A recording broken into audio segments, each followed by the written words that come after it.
As the holidays come to an end, you may be looking for something longer. Or maybe you're like me and think some stories are best read all in one go instead of a few verses at a time. At 4 chapters, some would call this a long read. I still think it's well worth it. Join me as we listen to all of Ruth's story, recorded just for you. According to the Message, once upon a time, it was back in the days when judges led Israel. There was a famine in the land. A man from Bethlehem in Judah left home to live in the country of Moab, he and his wife and his 2 sons. The man's name was Elimelech. His wife's name was Naomi. His sons were named Mahlon and Kilion, all Ephrathites from Bethlehem in Judah.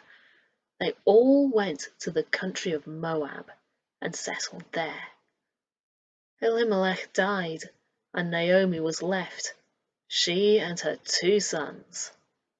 The sons took Moabite wives. The name of the first was Orpah, the second Ruth. They lived there in Moab for the next 10 years. But then the 2 brothers, Mahlon and Kilion, died. Now the woman was left without either her young men or her husband. One day she got herself together, she and her 2 daughters-in-law, to leave the country of Moab and set out for home. She had heard that God had been pleased to visit his people and give them food. So she started out from the place where she had been living, she and her 2 daughters-in-law with her, on the road back to the land of Judah. After a short while on the road, Naomi told her 2 daughters-in-law, "Go back home. Go home and live with your mothers, and may God treat you as graciously as you treated your deceased husbands and me. May God give each of you a new home and a new husband." She kissed them, and they cried openly. They said, "No, we're going on with you to your people." But Naomi was firm. "Go back, my dear daughters. Why would you come with me? Do you suppose I still have sons in my womb who can become your future husbands? Go back, dear daughters, on your way, please. I'm too old to get a husband. Why, even if I said there's still hope, and this very night got a man and had sons, can you imagine being satisfied to wait until they're grown? Would you wait that long to get married again? No, dear daughters, this is a bitter pill for me to swallow, more bitter for me than for you. God has dealt me a hard blow." Again they cried openly. Orpah kissed her mother-in-law goodbye, but Ruth embraced her and held on. Naomi said, "Look, your sister-in-law is going back home to live with her own people and God's. Go with her." But Ruth said, "Don't force me to leave you. Don't make me go home. Where you go, I go. Where you live, I live. Your people are my people. Your God is my God. Where you die, I'll die, and that's where I'll be buried. So help me, God, not even death itself is going to come between us."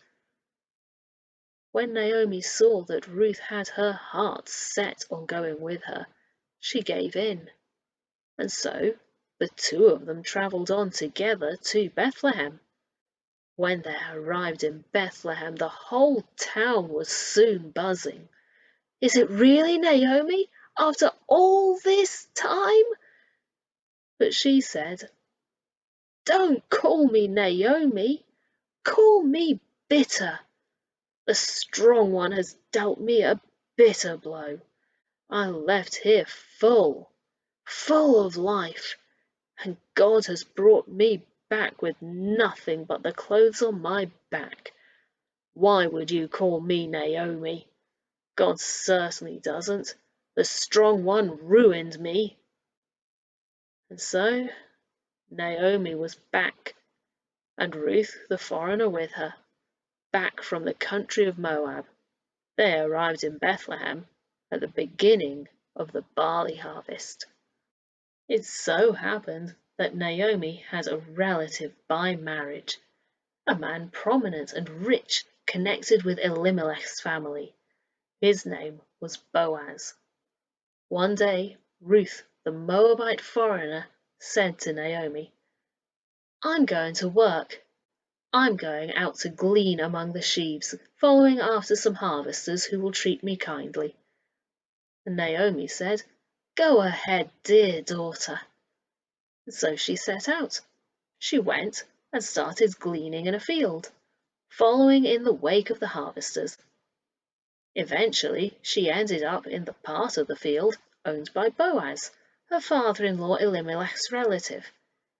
A little later, Boaz came out from Bethlehem, greeting his harvesters, "God be with you!" And they replied, "And God bless you!" Boaz asked his young servant, who was his foreman over the farmhands, "Who is that young woman? Where did she come from?" The foreman said, "Why, that's the Moabite girl, the one who came with Naomi from the country of Moab. She asked permission. 'Let me glean,' she said, 'and gather among the sheaves, following after your harvesters.' She's been at it steady ever since, from early morning till now, without so much as a break." Then Boaz spoke to Ruth. "Listen, my daughter. From now on, don't go to any other field to glean. Stay right here in this one, and stay close to my young women. Watch where they are harvesting and follow them. But don't worry about a thing. I've given orders to my servants not to harass you. When you get thirsty, feel free to go and drink from the water buckets that the servants have filled." She dropped to her knees, then bowed, her face to the ground. "How does this happen that you should pick me out and treat me so kindly? Me, a foreigner?" Boaz answered her, "I've heard all about you, heard all about the way you treated your mother-in-law after the death of her husband, and how you left your father and mother and the land of your birth, and have come to live among a bunch of total strangers. God reward you well for what you've done, and with a generous bonus besides from God, to whom you've come seeking protection under his wings." She said, "Oh, sir, such grace, such kindness! I don't deserve it. You've touched my heart, treated me like one of your own, and I don't even belong here." At the lunch break, Boaz said to her, "Come over here, eat some bread, dip it in the wine." So she joined the harvesters. Boaz passed the roast grain to her. She ate her fill, and had some left over. When she got up to go back to work, Boaz ordered his servants, "Let her glean where it's still plenty of grain on the ground. Make it easy for her. Better yet, pull some of the good stuff out and leave it for her to glean. Give her special treatment." Ruth gleaned in the field until evening, when she threshed out what she had gathered. She ended up with nearly a full sack of barley. She gathered up her gleanings, went back to town, and showed her mother-in-law the results of her day's work. She also gave her the leftovers from her lunch.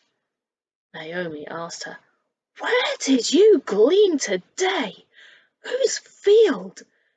God bless whoever it was who took such good care of you." Ruth told her mother-in-law, "The man with whom I work today? His name is Boaz." Naomi said to her daughter-in-law, "Why, God bless that man! God hasn't quite walked out on us after all. He still loves us, in bad times as well as good." Naomi went on, "The man, Ruth, is one of our circle of covenant redeemers, a close relative of ours." Ruth, the Moabitess, said, "Well, listen to this. He also told me, 'Stick with my workers until the harvesting is finished.'" Naomi said to Ruth, "That's wonderful, dear daughter. Do that. You'll be safe in the company of his young women. No danger now of being raped in some stranger's field." So Ruth did it. She stuck close to Boaz's young women, gleaning in the fields daily until both the barley and wheat harvests were finished, and she continued living with her mother-in-law. One day her mother-in-law, Naomi, said to Ruth, "My dear daughter, isn't it about time I arranged a good home for you so you can have a happy life? And isn't Boaz our close relative, the one with whose young women you've been working? Maybe it's time to make our move. Tonight is the night of Boaz's barley harvest at the threshing floor.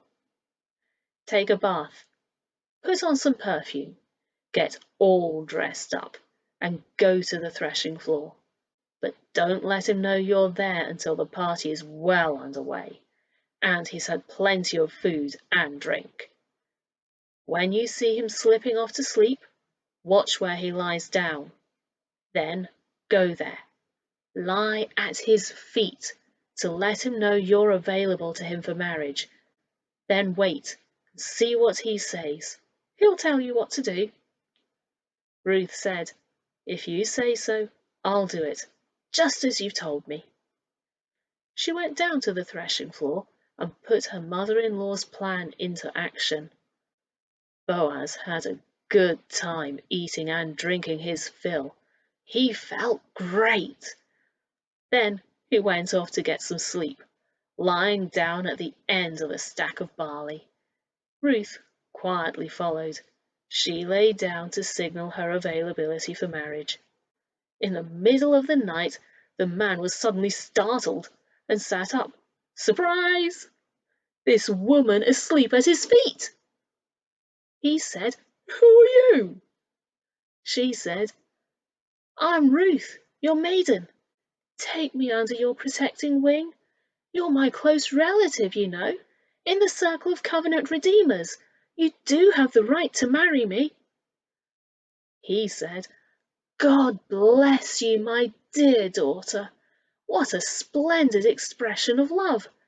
And when you could have had your pick of any of the young men around. And now, my dear daughter, don't you worry about a thing. I'll do all you could want or ask. Everybody in town knows what a courageous woman you are. A real prize. You're right, I am a close relative to you, but there is one even closer than I am. So stay the rest of the night. In the morning, if he wants to exercise his customary right and responsibilities as the closest covenant redeemer, he'll have his chance. But if he isn't interested, as God lives, I'll do it. Now go back to sleep until morning." Ruth slept at his feet until dawn, but she got up while it was still dark and wouldn't be recognized. Then Boaz said to himself, "No one must know that Ruth came to the threshing floor." So Boaz said, "Bring the shawl you're wearing and spread it out." She spread it out, and he poured it full of barley, 6 measures, and put it on her shoulders. Then she went back to town. When she came to her mother-in-law, Naomi asked, "How did things go, my dearest daughter?" Ruth told her everything that the man had done for her, adding, "And he gave me all this barley besides, 6 quarts. He told me you can't go back empty-handed to your mother-in-law." Naomi said, "Sit back and relax, my dear daughter, until we find out how things turn out. That man isn't going to fool around. Mark my words, he's going to get everything wrapped up today." Boaz went straight to the public square and took his place there. Before long, the close relative, the one mentioned earlier by Boaz, strolled by. "Step aside, old friend," said Boaz. "Take a seat." The man sat down. Boaz then gathered 10 of the town elders together and said, "Sit down here with us. We've got some business to take care of." And they sat down. Boaz then said to his relative, "The piece of property that belonged to our relative Elimelech is being sold by his widow Naomi, who has just returned from the country of Moab. I thought you ought to know about it.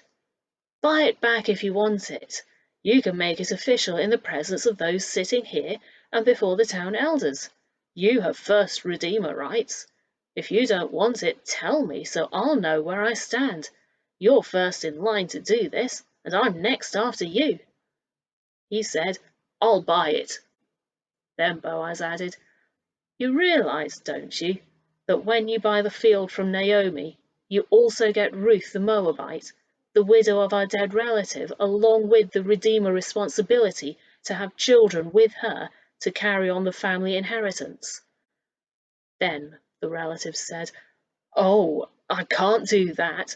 I'd jeopardize my own family's inheritance. You go ahead and buy it. You can have my rights. I can't do it." In the olden times in Israel, this is how they handled official business regarding matters of property and inheritance. A man would take off his shoe and give it to the other person. This was the same as an official seal or personal signature in Israel. So, when Boaz's redeemer relative said, "Go ahead and buy it," he signed the deal by taking off his shoe. Boaz then addressed the elders and all the people in the town square that day. "You are witnesses today that I have bought from Naomi everything that belonged to Elimelech, Kilion, and Machlon, including responsibility for Ruth the foreigner, the widow of Machlon. I'll take her as my wife and keep the name of the deceased alive along with his inheritance. The memory and reputation of the deceased is not going to disappear out of this family or from his hometown. To all this you are witnesses this very day." All the people in the town square that day backed up the elders, said, "Yes, we are witnesses. May God make this woman who is coming into your household like Rachel and Leah, the 2 women who built the family of Israel. May God make you a pillar in Ephrathah and famous in Bethlehem. With the children God gives you from this young woman, may your family rival the family of Perez, the son Tamar bore to Judah." Boaz married Ruth. She became his wife. Boaz slept with her. By God's gracious gift, she conceived and had a son. The town women said to Naomi, "Blessed be God! He didn't leave you without family to carry on your line. May this baby grow up to be famous in Israel. He'll make you young again. He'll take care of you in old age. And this daughter-in-law who has brought him into the world and loves you so much, why, she's worth more to you than 7 sons." Naomi took the baby and held him in her arms, cuddling him, cooing over him, waiting on him hand and foot. The neighborhood women started calling him Naomi's baby boy, but his real name was Obed. Obed was the father of Jesse, and Jesse the father of David. This is the family tree of Perez. Perez had Hezron. Hezron had Ram. Ram had Aminadab. Aminadab had Nahshon. Nahshon had Salmon. Salmon had Boaz. Boaz had Obed. Obed had Jesse. And Jesse had David. Next week, we're starting a new series looking at our God who provides. Please like, comment, subscribe, and share to bless others. God bless you. See you next time.